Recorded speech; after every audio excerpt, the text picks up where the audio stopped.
manalig at magtiwala, lakas sa gitna ng pagsubok. Sa buhay, dumarating ang mga panahon ng pagsubok na tila ang bigat ng mundo ay pasan mo. Pero huwag kalimutan, ang dasal ay isang makapangyarihang sandata na nagbibigay lakas at gabay sa gitna ng kawalang katiyakan. Kapag ang lahat ay tila magulo at hindi mo makita ang liwanag, lumuhod at manalangin. Ang pananalangin ay hindi palaging nagbabago ng sitwasyon, pero binabago nito ang iyong puso at pananaw. Manalig kahit mahirap, kapit sa Diyos kahit hindi mo agad makita ang sagot.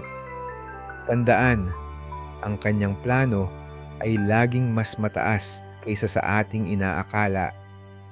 Sa bawat luha at paghihirap, naroon ang Panginoon na laging handang magbigay ng lakas at pag-asa.